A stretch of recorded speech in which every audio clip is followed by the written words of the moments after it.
तो आज हम लोग नए पाठ की शुरुआत करेंगे। पाठ का नाम है पी ब्लॉक के तत्व। तो एस ब्लॉक के तत्व या पी ब्लॉक के तत्व किसे कहते हैं?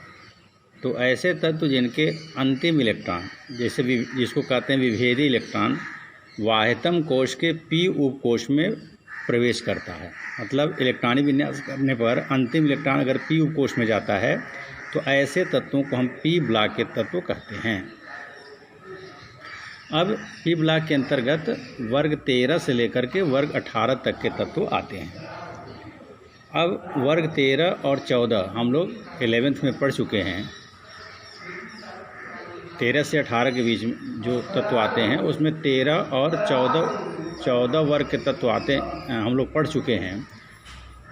अब 12th में हम लोगों को वर्ग 15 से लेकर के 18 वर्ग के तत्वों के बारे में पढ़ना है। तो आपका 15वां वर्ग का तत्व है नाइट्रोजन परिवार के तत्व। तो नाइट्रोजन परिवार में 6 तत्व आते हैं। 6 तत्व आते हैं nitrogen, phosphorus, arsenic, antimony, bismuth और मॉस्कोवियम। ये नए तत्व की खोज हुई। इसके पहले हम लोग खाली बिस्मथ तक पढ़ते थे, लेकिन नया तत्व खोजा गया मॉस्कोवियम। इन्हें निकोजिन्स भी कहते हैं।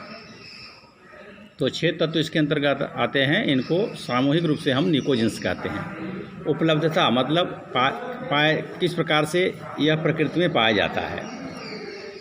तो प्रकृति में हम लोग जानते हैं कि 78% नाइट्रोजन पाया जाता है। इसके अतिरिक्त जो नाइट्रोजन है वह चिली साल्टपीटर के रूप में, जिसको सोडियम नाइट्रेट बोलते हैं, NNO3, और इंडियन साल्टपीटर मतलब पोटेशियम नाइट्रेट के रूप में यह नाइट्रोजन पाया जाता है। फास्फोरस जो है वो 4 एपेटाइट के रूप में पाया जाता है, जिसका सूत्र यहाँ पर लिखा गया है। आर्सेनिक, एंटीमनी, बिस्मथ जो है अपने सल्फाइड के रूप में पाए जाते हैं। जो मॉस्कोवियम है चूँकि नया तत्व है इसलिए अभी ये किस रूप में पाया जाता है इसकी खोज अभी नहीं हुई है। इलेक्ट्रॉनिक विन्यास देखेंगे तो अगर हम नाइट्रोजन परिवार के तत्वों की बात करें तो इनका इलेक्ट्रॉनिक विन्यास करने पर लास्ट में S2P3 आएगा। सब में देखिए S2P3 लास्ट में आएगा। इसलिए इसको कहते हैं इनका समान इलेक्ट्रॉनिक विन्यास जो है वह NH2NP3। यहाँ पर N क्या है? कोश की संख्या। N की जगह 2, 3, 4, 5, 6 कुछ भी हो सकता है। तो इस प्रकार से देखिए यहाँ पर सभी तत्वों का इलेक्ट्रॉनिक विन्यास यहाँ पर लिखा गया है। अब इनके भौतिक गुण के बारे में हम लोग देखेंगे। तो भौतिक गुण में आपका भौतिक अवस्था जानते हैं, ठोस, द्रव, गैस। तो इसमें नाइट्रोजन गैस है। फास्फोरस जो है वो भी ठोस होता है, मोम के समान होता है, जो सरलता से अगर गर्म किया जाए तो उसे वाष्पित किया जा सकता है। और शेष सभी जो है ठोस अवस्था में पाए जाते हैं। मतलब सीधे अगर कहा जाए तो नाइट्रोजन गैस के रूप में पाया जाता है। इसके अलावा जितने भी तत्व हैं वो ठोस के रूप में पाए जाते हैं। अगला है आपका धात्विक तथा अधात्विक गुण, metallic and non metallic characters. तो वर्ग में ऊपर से किसी भी वर्ग में, अगर हम खाली नाइट्रोजन परिवार के तत्व की बात नहीं कर रहे हैं, किसी भी वर्ग में ऊपर से नीचे आने पर जो तत्वों का धात्विक गुण है वो बढ़ता है। तो इसलिए देखिए नाइट्रोजन और फास्फोरस जो है, जो प्रथम 2 तत्व हैं नाइट्रोजन, फास्फोरस, वो अधातु हैं। और जैसे जैसे हम नीचे की ओर बढ़ते जा रहे हैं उसमें धात्विक गुण बढ़ता जा रहा है। इसलिए आर्सेनिक और एंटीमनी उपधातु है और बिस्मथ आपका धातु है। इसमें और देखेंगे परमाणु त्रिज्या और आणविक त्रिज्या। इस सभी किसी भी वर्ग के लिए ये सब चलता है कि वर्ग में ऊपर से अगर नीचे आते हैं किसी भी वर्ग में तो परमाणु त्रिज्या और आणविक त्रिज्या का मान जो है वो बढ़ता है। आयनन एंथैल्पी हम लोग जानते हैं किसी गैसीय परमाणु के अंतिम कोश से एक इलेक्ट्रॉन निकालने के लिए जितनी ऊर्जा की आवश्यकता होती है उसे आयनन एंथैल्पी कहते हैं। तो वर्ग में ऊपर से नीचे आने पर चूँकि परमाणु त्रिज्या का मान बढ़ता है, परमाणु त्रिज्या का मान बढ़ने के कारण नाभिक और अंतिम कोश के इलेक्ट्रॉन के बीच का आकर्षण बल कम हो जाता है। इसलिए अंतिम कोश से इलेक्ट्रॉन निकालना आसान हो जाता है और इलेक्ट्रॉन निकालने के लिए कम ऊर्जा की आवश्यकता होती है। इसलिए आयनन एंथैल्पी का मान घटता है। विद्युत ऋणात्मकता, वर्ग में किसी भी वर्ग की बात है तो किसी वर्ग में ऊपर से नीचे आने पर विद्युत ऋणात्मकता का मान जो है वो कम होता है। इसलिए नाइट्रोजन जो है सबसे प्रबल ऋणात्मक तत्व है और नीचे जो आपका मॉस्कोवियम है या बिस्मथ है वो सबसे कम ऋणात्मक तत्व होगा। ऑक्सीकरण अवस्था हम लोग जानते हैं इनके अंतिम कोश में 5 इलेक्ट्रॉन होते हैं। तो कभी कभी क्या होता है कि 3 इलेक्ट्रॉन ग्रहण करके अपने अंतिम कोश को पूरा करते हैं, कभी कभी 3 इलेक्ट्रॉन दे करके 3 इलेक्ट्रॉन मतलब ऑक्सीकरण संख्या जो है +3 या +5 भी हो सकता है। मतलब इनकी समान ऑक्सीकरण अवस्था जो है -3 +3 और +5 होता है। जैसे अब NH3 की हम बात करें, जैसे अमोनिया में नाइट्रोजन की ऑक्सीकरण संख्या देखेंगे तो ऋण 3 आ जाएगा, है कि नहीं। और N2O3 नाइट्रोजन ट्राई ऑक्साइड जो होता है, अगर N2O3 की हम बात करें या NCl3 की बात करें तो नाइट्रोजन की ऑक्सीकरण संख्या +3 हो जाएगा। अगर PCl5 की करें तो फास्फोरस की ऑक्सीकरण संख्या +5 हो जाएगा। इसलिए इनके समान ऑक्सीकरण अवस्था जो है ऋण 3 धन 3 और धन 5 होता है। वर्ग में ऊपर से नीचे आने पर ऋण 3 ऑक्सीकरण अवस्था प्रदर्शित करने की प्रवृत्ति घटती है। मतलब जैसे जैसे ऊपर से नीचे आते हैं ऋण 3 ऑक्सीकरण अवस्था का स्थायित्व कह सकते हैं वो घटता है। इसी प्रकार वर्ग में ऊपर से नीचे आने पर अक्रिय गुण प्रभाव के कारण +5 ऑक्सीकरण अवस्था का स्थायित्व घटता है। मतलब ऊपर वाले तत्व +5 ऑक्सीकरण अवस्था प्रदर्शित कर सकते हैं, लेकिन नीचे वाले जो तत्व हैं उनका जो है +5 ऑक्सीकरण अवस्था का स्थायित्व घटता है अक्रिय गुण प्रभाव के कारण। अक्रिय गुण प्रभाव का मतलब ये होता है, यहाँ थोड़ा सा इलेक्ट्रॉनिक विन्यास को देखिए। अक्रिय गुण प्रभाव का मतलब ये होता है कि देखिए अंतिम कोश के ये 2 कोश हैं 5s2 मान लीजिए 5p3, तो अक्रिय गुण प्रभाव के कारण होता है क्या है कि यह जो यस उपकोश का इलेक्ट्रॉन है ये नाभिक से अधिक मजबूती से बन जाता है, जिसके कारण यह बंध बनाने में भाग नहीं लेता। केवल P उपकोश के इलेक्ट्रॉन ही बंध बनाने में भाग लेते हैं। इसलिए 3 ही इलेक्ट्रॉन बंध बनाने में भाग लेते हैं। उस समय उसकी ऑक्सीकरण अवस्था जो है +3 होता है, +5 नहीं होता है।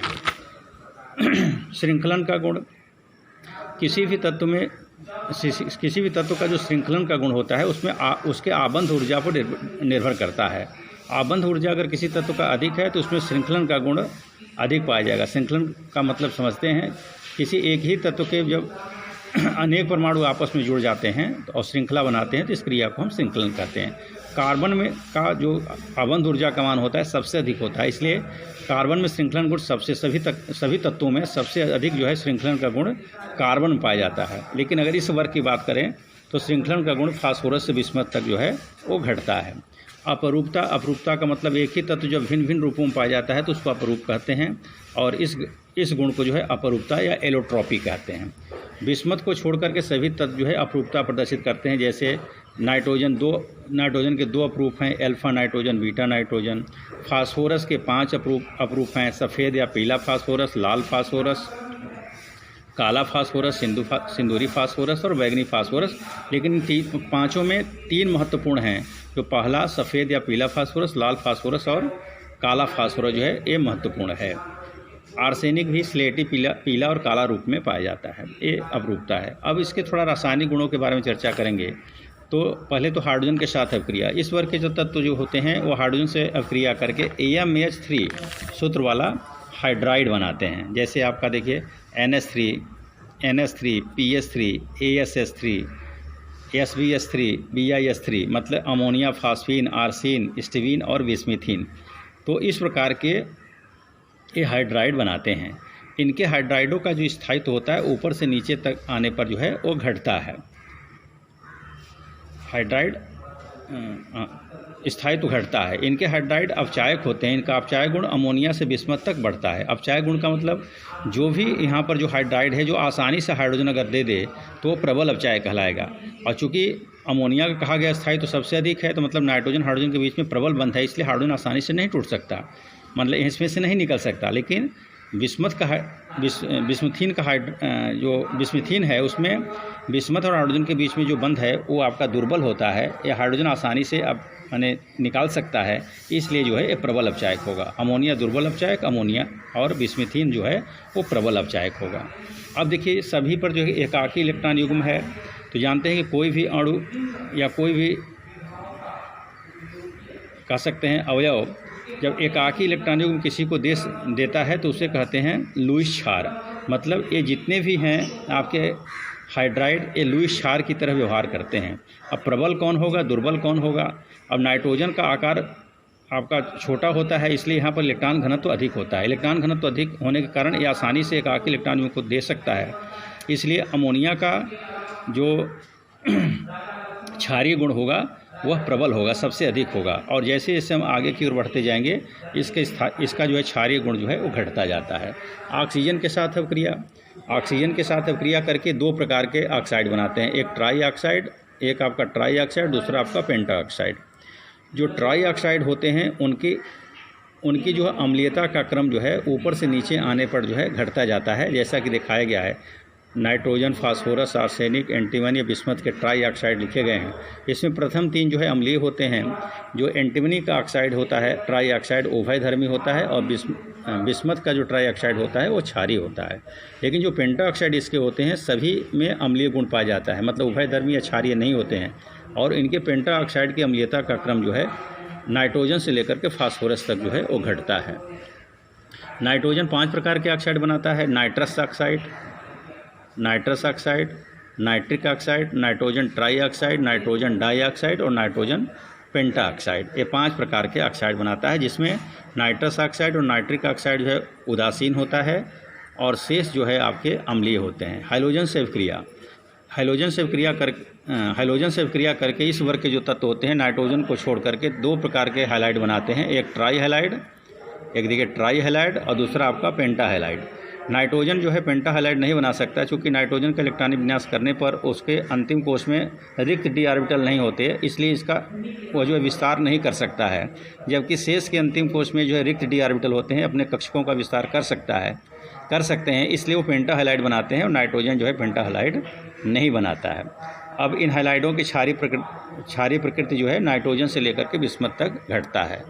और फिर ऑक्सी अम्लों का बनना, ऑक्सी अम्ल किसे कहते हैं? ऐसे अम्ल जिसमें ऑक्सीजन उपस्थित हो उसको ऑक्सी अम्ल कहते हैं।